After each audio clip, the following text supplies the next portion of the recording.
থাকিলে ডোবাখানা হবে কসুরি পানা, থাকিলে ডোবাখানা হবে কসুরি পানা, বাঘে গরুতে খানা একসাথে খাবে না, স্বভাব তো কখনো যাবে না, ওমরি স্বভাব তো কখনো যাবে না। ওয়েলকাম টু টক ঝাল মিষ্টি উইথ ইপসিতা। আর আমি ইপসিতা, এখানে নো গালাগালি, নো কিস্তি, অনলি মস্তি। তো আজকের ভিডিওর শুরুতে ইন্ট্রোডাকশনে যে গানটা গাইলাম, এটা কেন গাইলাম? কারণ কালকে রাত্রে আমি যখন লাইভ করছিলাম তখন সবাই, আপনারা অনেকে আমাকে একটা লাইভ দেখতে অনুরোধ করেছিলেন, বলছিলেন যে দেখো, গিয়ে দেখো কি হচ্ছে। তো যদি আপনারা না বলতেন তাহলে এই লাইভটা আমার হয়তো না দেখাই থেকে যেত, যেরকম কিনা প্রচুর এরকম ওয়াইটিতে অনেক কিছু হয় যেগুলো আমি দেখি না।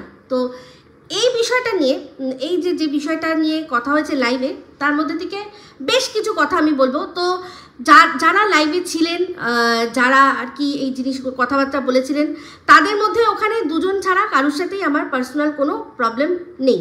দুজন ছাড়া, অবশ্যই দুজন ছাড়া, যারা অলরেডি আপনারা জানেন যে আমি একটা এফআইআর করেছি, তার মধ্যে তাদের নাম আছে, সেই দুজন ছাড়া আমার আর কারোর সাথে কোনো, মানে নো অফেন্স, না কোনো তাদের প্রতি আমার রাগ আছে, ভালোবাসা আছে, কোনো কিছুই নেই, নাথিং, পুরো একটা নিউট্রাল ফিলিং। তো তাদের মধ্যে অনেকেই আমি প্রথম দেখলাম। তো যেহেতু আপনারা আমাকে বলেছিলেন যে ভিডিও তুমি প্লিজ লাইভটা পুরো দেখো, আর সেখান থেকে তোমার যা মতামত, তোমার যা মনে হচ্ছে সেটা আমাদের সাথে শেয়ার করো, তুমি তোমার মতো করে। অবশ্যই সেই জন্য আপনাদের ইচ্ছা, তো মানে your wish is my command. তো আপনাদের সেই ইচ্ছা পূরণ করার জন্যই অবশ্যই এসে গেছি। কিন্তু তার আগে আমি বলবো, আজকে আমি নিজেকে, আপনারা দেবেন কিনা জানি না, আপনাদের দেওয়ার অপেক্ষা করছি না, আমি নিজেই নিজের জন্য ছিনিয়ে নিচ্ছি ধৈর্যশ্রী অ্যাওয়ার্ডটা। ধৈর্যশ্রী অ্যাওয়ার্ডটা আমি নিজেকে দিচ্ছি, যে একটা মানে ওই 3 ঘন্টা প্রায় লাইভ, যেটা নাকি মানে রীতিমতো দেখে আমার ভেজা ফ্রাই হয়ে গেছে, সেটাকে আমি দেখেছি, শুনেছি, প্রত্যেক কটা কথা আমি পুঙ্খানুপুঙ্খ শুনেছি। সেখান থেকে বেশ কিছু পয়েন্ট আমার মনে হচ্ছে যেটা নিয়ে আমার কথা বলার দরকার, আমি সেগুলোই বলবো। বাদবাকি অনেক কিছুই আমি ইগনোর করেছি আর করবো। তো যাই হোক, এই যে গানটা গাইলাম ইন্ট্রোডাকশানে, যে সত্যি কথা বলতে, যে বাঘে গরুতে এক ঘাটে জল খাচ্ছে, কখন খায় বলুন তো? বাঘে আর গরুতে, বা বাঘে হরিণে অ্যাকচুয়ালি মানে খাদ্য আর খাদক, বাঘ গরু বা বাঘ হরিণ, এরা হচ্ছে খাদ্য খাদকের সম্পর্ক তাদের মধ্যে। তারা কোন পরিস্থিতিতে পড়লে তারা একই জায়গায় জড়ো হয়, তো সেটা বোঝানোর জন্যই গানটা গিয়েছিলাম। তো সেই পরিস্থিতিটা হচ্ছে বিপদ, যখন বাঘ গরু সব বা হরিণ বা এরকমই খাদ্য খাদকরা যখন সমস্যায় পড়ে, বিপদে পড়ে, বিপদ বোঝে, প্রমাদ গোনে, তখন তারা একই জায়গায় একই ঘাটে এসে সহাবস্থান করে। যারা কিনা একে অপরকে খেয়ে বাঁচতে, মানে খেতে পারলে বাঁচে, তারা একই জায়গায় সুন্দরভাবে সহাবস্থান করে। এরকম আমরা দেখি, যখন কোনো বন্যা হয়, চারদিক ভেসে যাচ্ছে, একই সাথে মানে সে মুরগি আছে, সাপ আছে, তারপর কোনো এরকম হিংস্র প্রাণী রয়েছে, কি করবে? কিছু করার নেই, এখন সে খাবে ওখানে নাকি নিজের প্রাণ বাঁচাবে? তো সেই রকম একটা পরিস্থিতি মনে হলো এসেছে ওয়াইটিতে, সেই জন্যই কিছু মানুষ এক জায়গায় হয়েছে। তো যাই হোক, প্রথম হচ্ছে গিয়ে বলি, প্রথম যে কথাটা মানে ওই লাইভের মধ্যে একটা কথা বলা হলো, একটা পয়েন্ট, সেই পয়েন্টটা সেটাই সবচেয়ে ইম্পর্টেন্ট আমার জন্য। সেখানে যিনি কথা বলেন, যিনি কিনা অফিসার, মানে গেজেটেড অফিসার, তো ওনার নাম নিতে বাধা আছে কি বাধা নেই আমার জানার কোনো দরকার নেই। নাম বিকৃত করাও আমার কোনো দরকার নেই, শুধুমাত্র বোঝানো যায় যাতে, সেটুকু বললেই যথেষ্ট, তাই তো? তো যাই হোক, তিনি আর কি বললেন একটা কথা, যে সবার আগে উনি একটা পয়েন্ট ক্লিয়ার করতে চান, যে এই যে সঙ্গীতা ম্যাডাম একটা কথা বলেছেন যে ওনার কাছে স্পাই ক্যাম আছে, আর সেটা নিয়ে উনি যে কোনো জায়গায় যান, তো সেটা কারোর বাড়িও হতে পারে, কোনো মল বা অন্য কোনো জায়গা যেখানে কিনা টাইট সিকিউরিটি, সেখানে উনি বলছেন যে আমি স্পাই ক্যামেরা নিয়ে গেছি। তো উনি সেটা বললেন যে এই কথাটা সম্পূর্ণ ভুয়ো, এই কথাটা সম্পূর্ণ ভুয়ো, কারণ স্পাই ক্যাম যদি নিয়ে যাওয়া হয় তাহলে সেটা মেটাল ডিটেক্টরে ধরা পড়ে যাবে, কারণ অবশ্যই ক্যামেরা মানে তার মধ্যে কোনো না কোনো মেটাল তো থাকবে। তো সেটা যদি নিয়ে যাওয়া হয়, সেটা স্পাই ক্যামটা, তাহলে কিন্তু ধরা পড়ে যাবে। তাহলে কিন্তু ওই মল সিকিউরিটিতে বা মলের ভেতরে যদি কোনো আরও দোকান থাকে বা সব থাকে। তাদের যদি আবার পার্সোনাল কোনো সিকিউরিটি থাকে, অবশ্যই আপনারা জানেন বড় বড় যে রিটেল শপগুলো হয়, বড় বড় যে ডিপার্টমেন্টাল স্টোরগুলো হয়, যেগুলো মলের মধ্যে থাকে, মলের সিকিউরিটি ছাড়াও তাদের নিজস্ব কিন্তু সিকিউরিটি থাকে। কারণ ওই দুপাশে দুটো দাঁড়ানো থাকে, তাদের যদি কোনো জিনিস কেউ নিয়ে পে না করে বেরিয়ে যায় তাহলেই ট্যাঁটা করে বাঁচবে, এরকম সিস্টেম করা থাকে। তো তাদের প্রচুর সিকিউরিটি, নিজস্ব সিকিউরিটি করা থাকে। তো সেটাই বলছেন যে এই 2 স্টেপ সিকিউরিটি পার করে কারোর পক্ষেই স্পাই ক্যামেরা নিয়ে ঢোকা সম্ভব নয়। এবার আমার বক্তব্য হচ্ছে সঙ্গীতা ম্যাডামের কাছে স্পাই ক্যামেরা আছে না আছে সেটা নিয়ে আমার তাতে কোনো আমার মানে বিন্দু মাত্র সেটা নিয়ে কোনো চিন্তা নেই। কিন্তু যেই লাইভের মধ্যে সঙ্গীতা দি ভাই এই কথাটা খোলাসা করেছিল যে আমার কথা, আমি এক জায়গায় ছিলাম, একটা মলে গেছিলাম, তো উনি বলেছিলেন যে আমি জানতাম না, আমার কথা বলেছে যে ও জানতো না, কিন্তু এরকম কিছু ক্যামেরা আমাদের ছিল যেখানে কিন্তু ওখানে যা যা হয়েছে সমস্ত কিছু ক্যামেরা বন্দি হয়েছে। তো উনি অবশ্যই সেখানে স্পাই ক্যাম কথাটা ইউজ করেছে। তো স্পাই ক্যাম বলতে আপনি যদি মনে করেন যে শুধুমাত্র গোপন ক্যামেরা কারোর এই বোতামের মধ্যে বা এই পেনের মধ্যে ক্যামেরা থাকবে, সেটাই কিন্তু স্পাই ক্যাম নয়।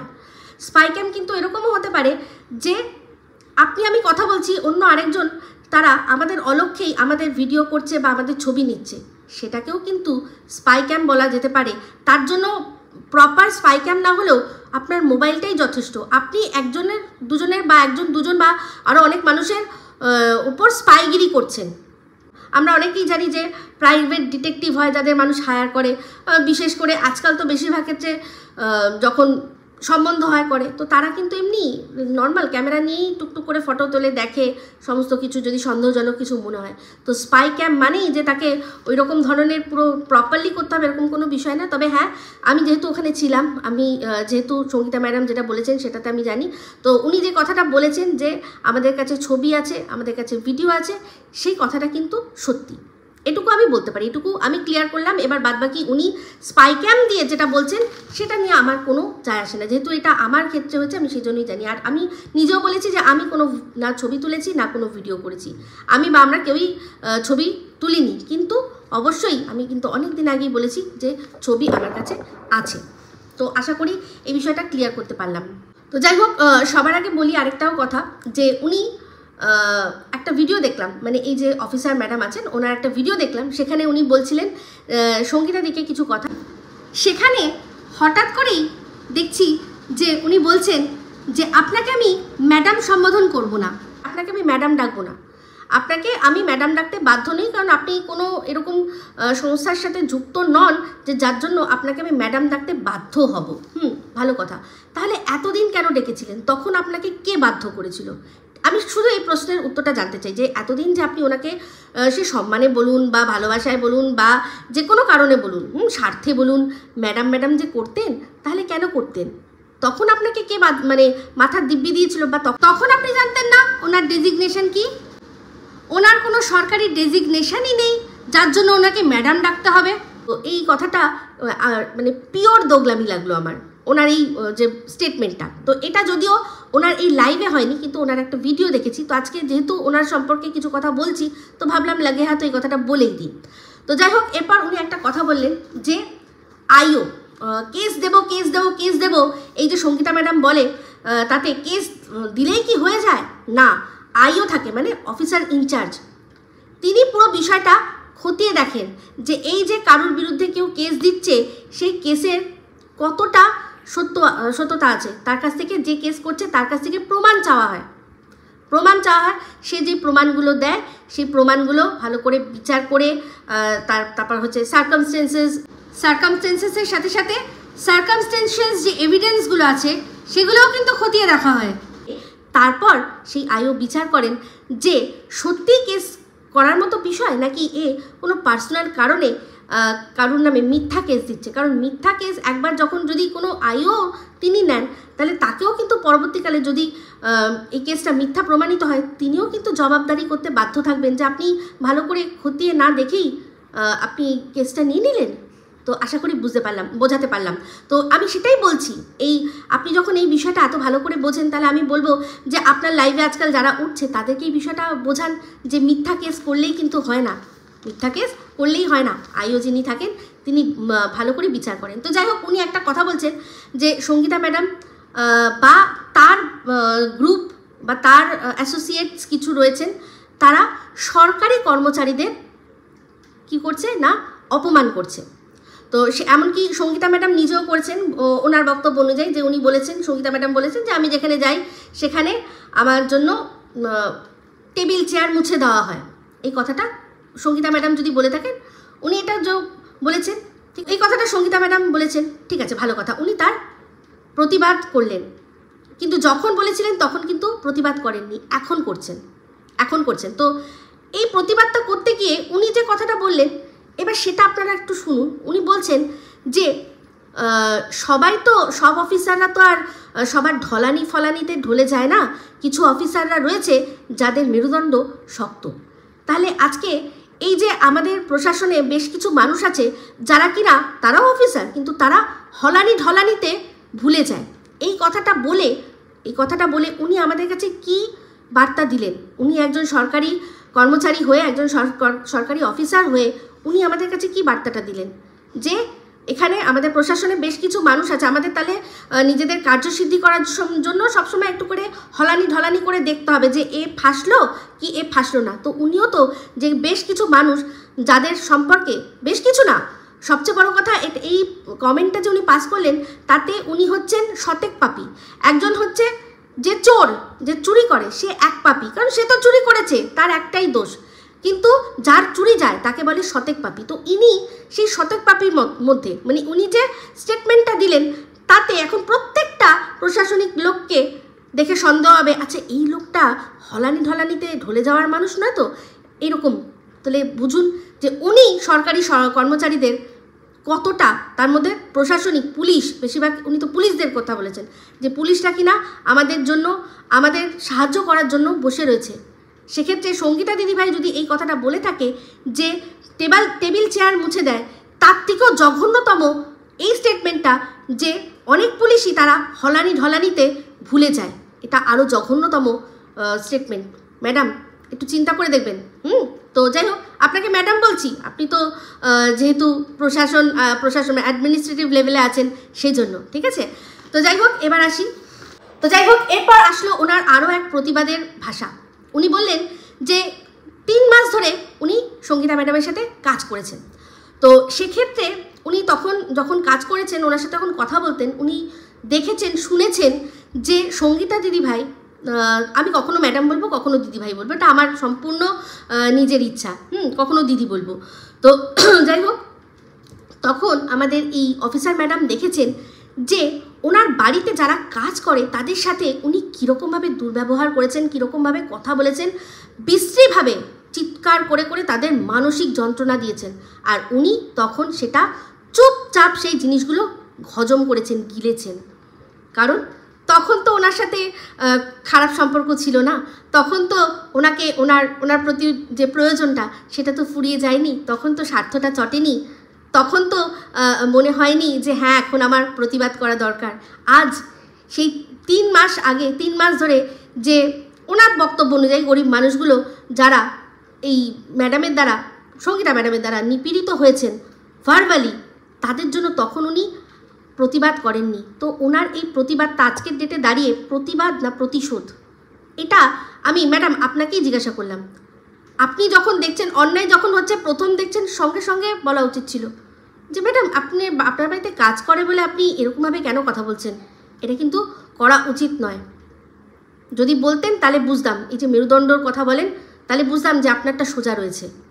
তখন করেননি, আজ করছেন। তো আজ আপনার এই প্রতিবাদটাকে প্রতিশোধ মনে হচ্ছে।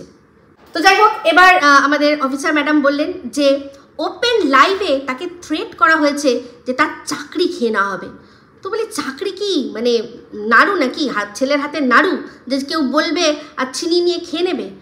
আপনি একটা ভিডিও করেছিলেন, তার কিছুটা অংশ আমি দেখেছিলাম, যেটা কিনা এই যে এখন আপনার লাইভে যে আর কি উঠেছিল ঘোড়ামুখী আইডি নিয়ে, তাকে আপনি বলেছিলেন যে আপনার শিক্ষা কমপ্লিট হয়ে গেছে, শিক্ষার থেকে এবার আপনি জ্ঞানের পথে হাঁটা দিয়েছেন, শিক্ষা কমপ্লিট করে এবার জ্ঞান অর্জনের দিকে আপনি হাঁটা দিয়েছেন। তাহলে আমার মনে হয় আপনি জ্ঞান অর্জনের পথে যে হাঁটাটা দিয়েছিলেন, মানে ওটা না অনেকটা বেশি দূর হেঁটে চলে গেছেন, মানে জ্ঞানটা কিন্তু সাইডে পড়ে গেছে, জ্ঞানের যে স্টপেজটা ছিল সেটা ছাড়িয়ে আপনি আরও বেশি অনেক দূর, জ্ঞানের থেকে অনেক দূরে চলে গেছেন।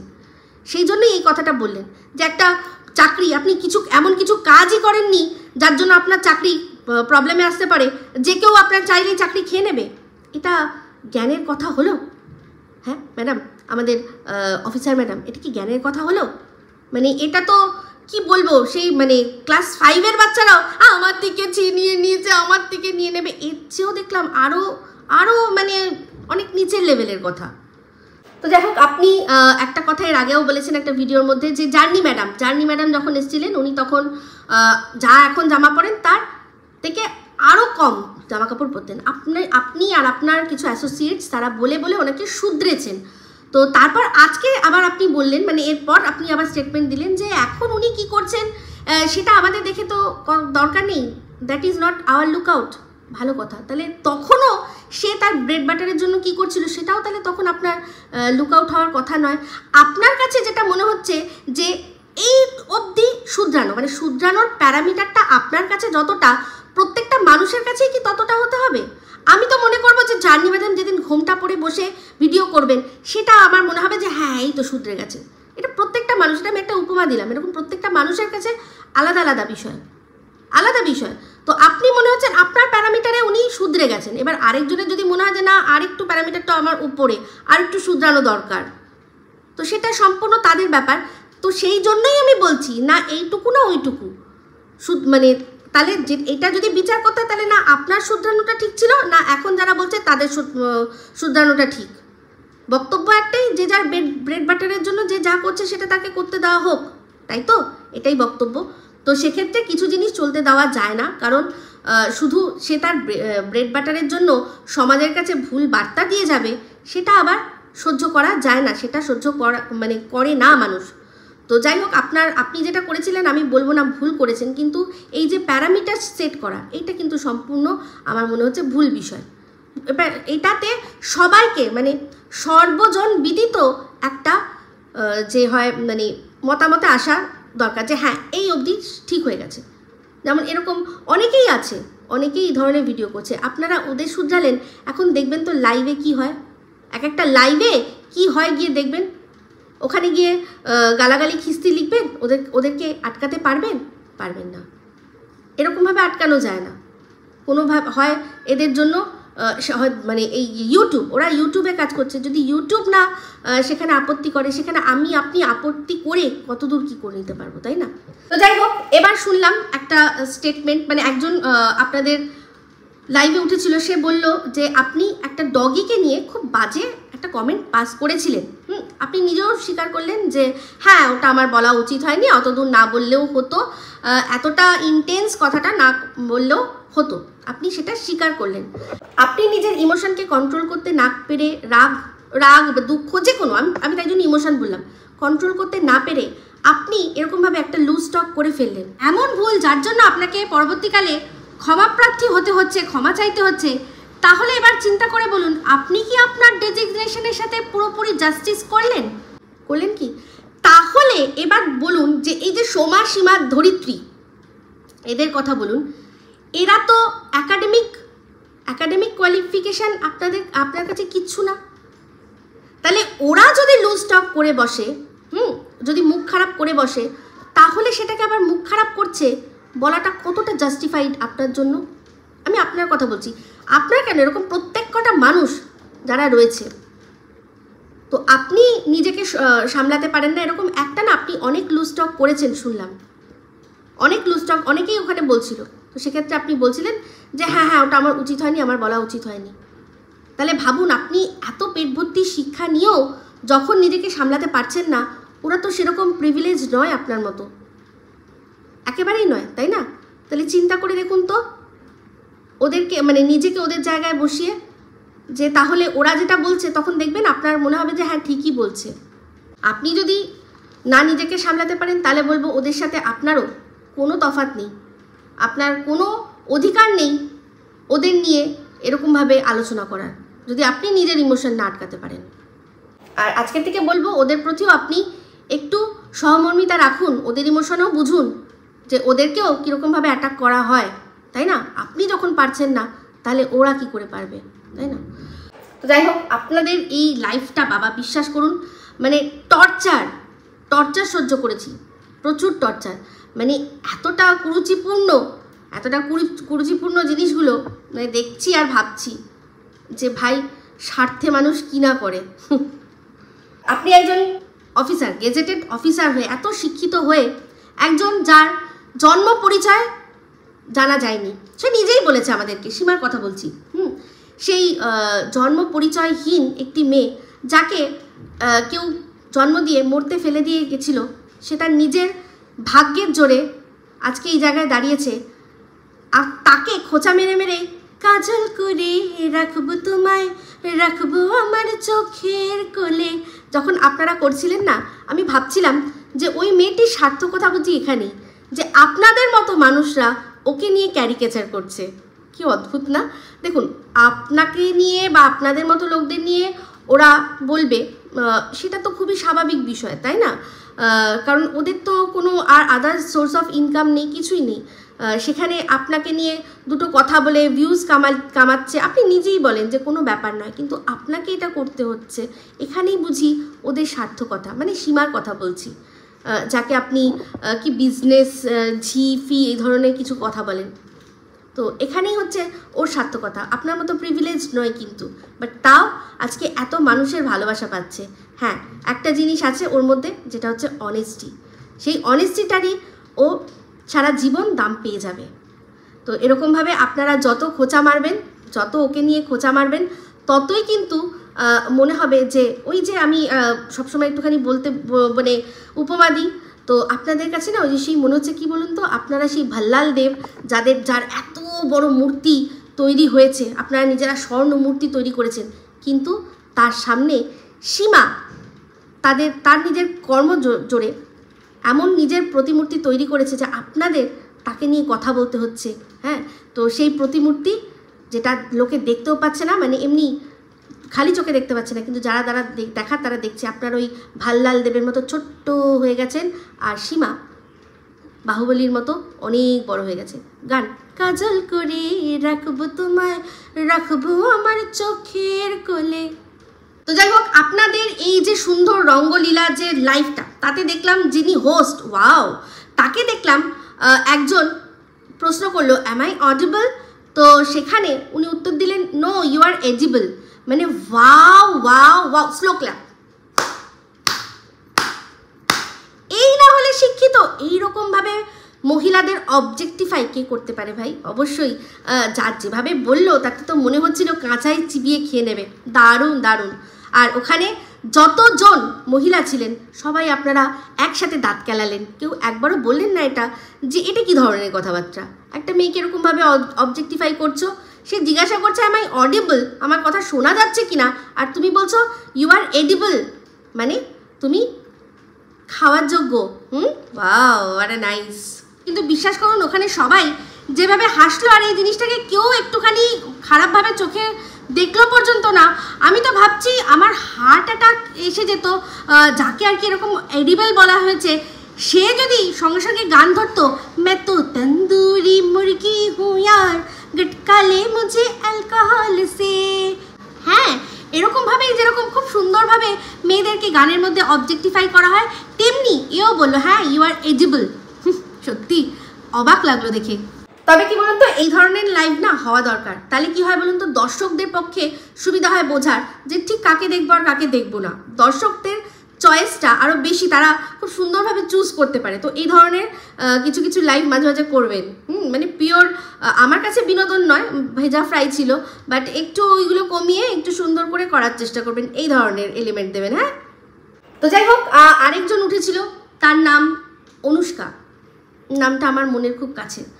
তো তাকে আপনারা নাম দিয়েছেন পানুষ্কা। তো সেই মেয়েটি সরাসরি জিজ্ঞাসা করলো, তখন বললেন না না ওটা এমনি এমনি এমনি।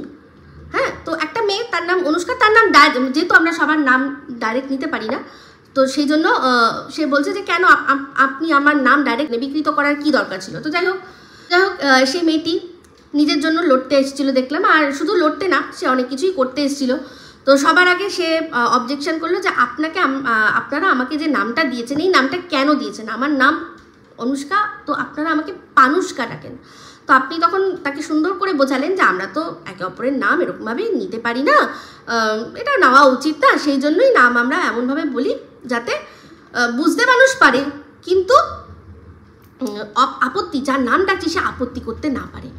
তো চিন্তা করে দেখুন, পানুষ্কা নামটা আপনারা ঠিকই দিয়েছেন, আপনি এখন সত্যিটা অ্যাডমিট করছেন না, বাট পানু কথাটা মানে পানু হচ্ছে পর্নোগ্রাফির বাংলা একটা শর্ট ফর্ম, যেটাকে আমরা বলি যে পানু সিনেমা দেখলাম, পানু গল্প পড়লাম, মানে পর্নোগ্রাফি, কোনো অ্যাডাল্ট এলিমেন্ট। তো সেই অনুষ্কার নামটা আপনারা পানুষ্কা ইচ্ছা করেই করেছিলেন ওর ব্যাপারটা বোঝানোর জন্য, কারণ তারপর ওর ওপর যা যা কথা বললেন তাতে বিষয়টা আমার কাছে ক্লিয়ার হয়ে গেল। তো যদি সত্যি নাম বিকৃতি করা হতো তাহলে ফোসকা ডাকতেন ওকে, ফোসকা। তো অন্তত ওর এতটা ফোসকা লাগতো না যতটা পানুষ্কা বলাতে লেগেছে। আপনারা তো শিক্ষিত, তাই না? সে মেয়েটি শুনলাম ছোট বাচ্চা মেয়ে, তো সেই ছোট বাচ্চা মেয়েকে একা পেয়ে আপনারা যেভাবে ঘিরে ধরে তাকে রীতিমতো অ্যাটাক করলেন, আর সেও দেখলাম সুন্দরভাবে একেবারে জিনিসটাকে ট্যাকল করলো। সেও তারও যা একটা কীর্তি আপনাদের কাছে শুনলাম, তাতে অবশ্যই তাকে কোনো রকমভাবে কোনো সাপোর্ট করার বিষয় নয়, তবে হ্যাঁ একটা বাচ্চা মেয়ে বারবার নিজের মুখে বলছেন বাচ্চা মেয়ে আর এরকমভাবে অ্যাটাক করছেন, আর তারপর তার কাছ থেকে কার্যসিদ্ধির জন্য এইটা মেল করো ওইটা দাও সমস্ত কিছু নিচ্ছেন। আর সেগুলো যখন নেওয়া হয়ে গেল তারপর দেখলাম তাকে সুন্দরভাবে হ্যাঁ তুমি যাও হয়ে গেছে তোমার কাজ হয়ে গেছে, তাকে জোর করে রীতিমতো জোরপূর্বক নামিয়ে দিলেন, মানে যেটুকু স্বার্থ ছিল সেটুকু চরিতার্থ করে এবার তুমি যাও তোমার হয়ে গেছে। তো দর্শকরা কিন্তু বোঝে সমস্ত কিছু। তো আপনাদের প্রত্যেকের কথাবার্তা আলোচনা যখন শুনছিলাম আমি ভাবছিলাম যে বাপরে বাপ, আপনারাও ক্রিয়েটার, মানে শুধুমাত্র কনস্পিরেসি থিওরি ছাড়া আর তো কিছুই নেই। সেই যে দেখতাম কি যেন বলে চন্দ্রকান্তা, ছোটবেলায় চন্দ্রকান্তা, সেখানে শুধু ওর বিরুদ্ধে সাজিশ করছে, ওর বিরুদ্ধে সাজিশ করছে, সে মুখে মুখোশ পরে আছে হঠাৎ করে খুলে যাচ্ছে, হ্যাঁ বিড়াল ছিল হয়ে যাচ্ছে রুমাল ছিল হয়ে যাচ্ছে বিড়াল। মানে আপনাদের কথাবার্তা শুনে তো এটাই মনে হচ্ছে একটা ভিডিও করার জন্য সত্যি এগুলো কোনো প্রয়োজন আছে? কন্ট্রোভার্সি করবেন, কন্ট্রোভার্সি তো যাকে নিয়ে আপনি বলবেন তার ভিডিওটা দেখবেন, সেখান থেকেই বললে যথেষ্ট।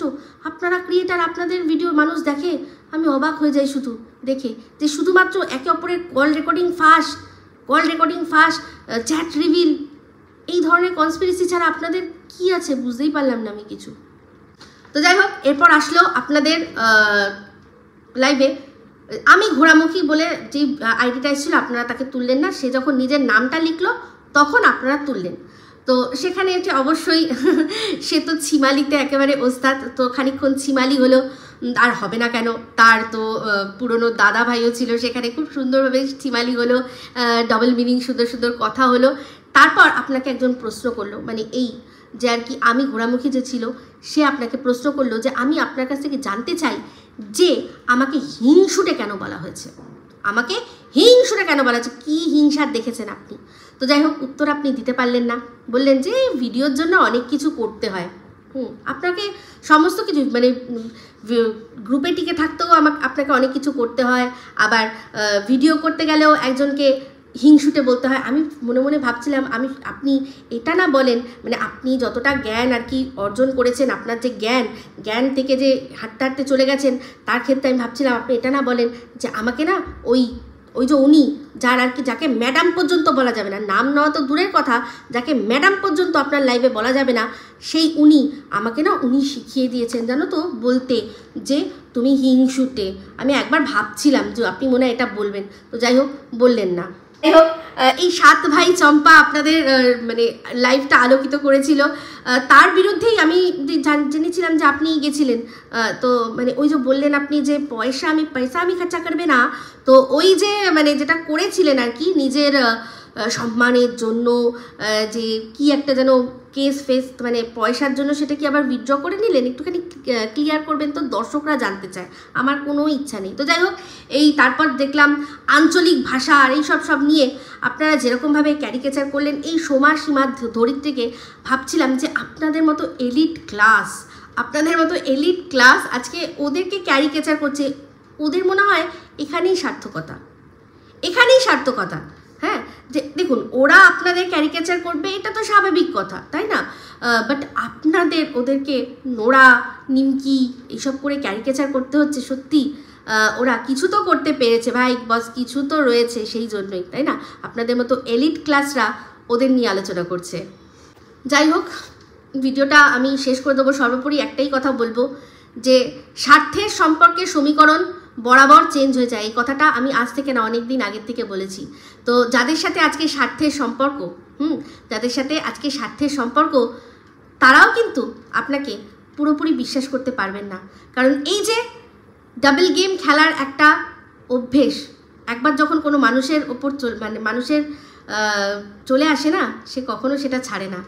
আজ যে আমার, কাল সে আবারও অন্য কারোর হতে পারে, সেটা আমি বুঝি, সেই জিনিসটা আমি বুঝি। আর এই যাক, বেশি কিছু বলবো না, কারণ সব ভালো ভালো সম্পর্ক যত গভীর হবে তত তো দেবে আর নেবে, মিলিবে মিলাবে, যাবে না বিফলে, তাই না? তো অবশ্যই যেটা আছে করতে থাকুন, নিশ্চয়ই করতে থাকুন। যখন মনে হয়েছে যে যার সাথে এতদিনের সম্পর্ক, 3 মাস তাকে এত ভালো করে চিনলেন, কিন্তু তার সত্ত্বেও তখন প্রতিবাদ করতে পারলেন না, এখন প্রতিশোধ নেওয়ার জন্য যে প্রতিবাদ করছেন, এখন যে আপনার বিবেক জাগ্রত, সেটা দেখেও ভালো লাগছে। তো ভালো কথা, একটাই কথা বলবো, যাদেরকে নিয়ে চলছেন সাবধানে থাকবেন। কারণ এই যে আর কি, যাকে আপনি হিংসুটে বলেছেন, সে মানে বলে না যে সাপ কি না দোস্তি আচ্ছি না দুশ্মনী, তো সাপের থেকে শুধু দূরে থাকা যায়, এটুকু বলতে পারি। তো যাই হোক, কারণ এরকম প্রচুর বিষ উগড়েছে একসময়, যার কাছে বসে দুধ কলা খেয়েছে তার বিরুদ্ধেই আবার উগড়েছে। তাই জন্য মনে হলো জাস্ট এ সাজেশন, আর কিছুই না, দিলাম। তো এই ভিডিওটা আমি এখানেই আর কি এন্ড করছি। অবশ্যই আমি জানি এরপর আমাকে নিয়ে, আমার এই ভিডিও নিয়ে অনেক ভিডিও নামবে, তার মধ্যে আমার যেগুলো মনে হয় আমি সেগুলোরই উত্তর দেবো, আর যেগুলো দেখবো আমার যদি মনে হয়। আর আমার দর্শকদেরও বলছি যে প্লিজ 4 আনা 8 আনা শিখি, এরা আমাকে নিয়ে কি বলছে আমার কোনো যায় আসে না, আমার কোনো যায় আসে না, যে যা বলছে বলতে দেবেন। হ্যাঁ, আমার যদি মনে হয় যে এখানের মধ্যে কাউকে উত্তর দেওয়ার আছে তবেই দেবো, নাহলে ইগনোর করতে আমি যে কত ভালো পারি সেটা দেখিয়ে দেবো, ঠিক আছে? তো চলুন এই ভিডিওটা অবধি রাখছি, যদি ভালো লাগে।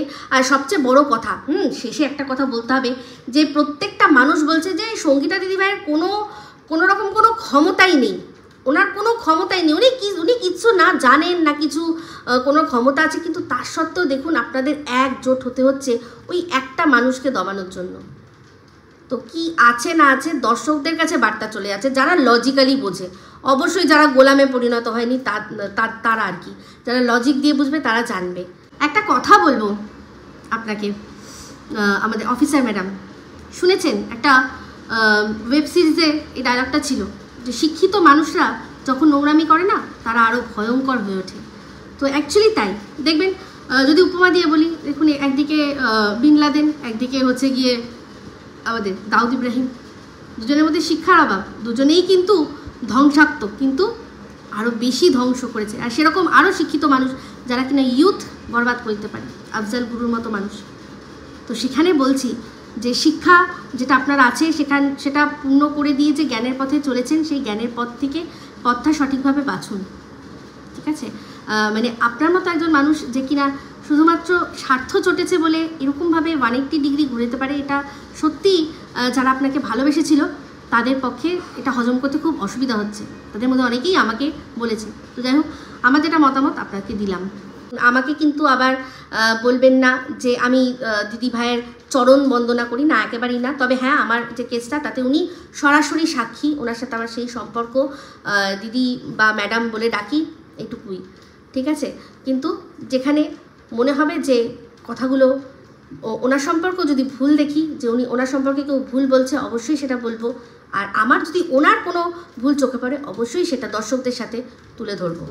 তো আশা করি পুরো বিষয়টা আমি ক্লিয়ার করতে পারলাম। তো এই ভিডিওটা ভালো লাগলে লাইক, শেয়ার, কমেন্ট করতে ভুলবেন না। যারা চ্যানেলটা সাবস্ক্রাইব করেননি তারা সাবস্ক্রাইব করে নেবেন। সবাই ভালো থাকবেন, সুস্থ থাকবেন। আমার হচ্ছে খুব শীঘ্রই একটা নতুন ভিডিও নিয়ে, মি সেটা signing off. Love you all.